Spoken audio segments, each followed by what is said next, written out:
হিমন্ত চাই চাই খালি মিয়াক টাৰ্গেট কৰেছে আমি 2014 পৰাও চাইছি আমি হিমন্ত খালি মিয়াক টাৰ্গেট কৰেছে মিয়াক টাৰ্গেট কেনেকুৱা কৰিছে যে যেমন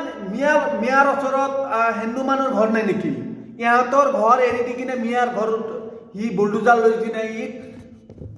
ইট সুপ্ৰিম কোৰ্টে হি নিৰ্দেশ দিছিল হি ক'ত পাৱাৰ পা ওয়াই ইয়াৰ কাৰণে আমি একবাৰতো আমি সুপ্রিম কোর্ট গেছিলো আকৌ যাম হি আর আমার গরিব মানুষ যেমন অত্যাচার করেছে হিমন্ত শর্মা আপনি শুনি লব আপনি সদায় আপনার হাতত পাওয়ার না থাকবে আপনি এগ্রিমেন্ট করা নাই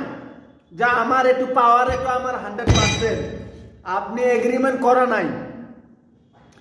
তো মই কৈ আছো আমি আকৌ সুপ্রিম কোর্ট যাম আমি সুপ্রিম কোর্টের আমার এটু ন্যায় লাগে আপনি নির্দেশ দিয়ার পিছতো অসমত এনেকুৱা বুলডোজাৰ লেকিনে তাক কোনে দিলে তাক কোনে পারমিশন দিলে মোদী দিছে না কোনে দিছে আমার এটু লাগে আর কথা হল চাই এমান ঠান্ডা বতৰত গৰিব দুখীয়া মানুহ কেমান সৰু ল'ৰা ছোৱালীবিলাক যেনেকুৱা কৰিছে সি মানুহ নাকি তার মায়েরে যে জন্ম দিছে হিমন্তর মায়েরে যে জন্ম দিছে কবাত ভুল আছিল ইয়ার জাতটো কি মই পাহরি গেলো ইয়ার জাতটো হল কি বামুণ না কি বলে জাত হয়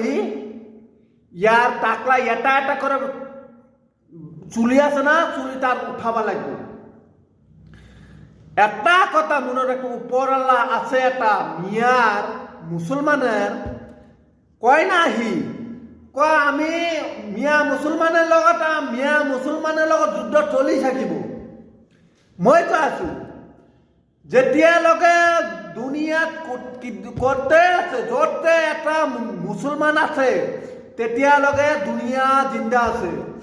যেতিয়া মিয়া মুসলমান যতে দুনিয়াত মুসলমান নাথাকিব আল্লাহ তাআলা এই দুনিয়াৰ পৰা এই দেশটো উঠাই লৈ ল'ব এটো মোর কথা আরো একটা কথা হি খালি মিয়াক টার্গেট খেলি কিনে রাজনীতি করে হিয়াক বর্জন দল লগাই দিছে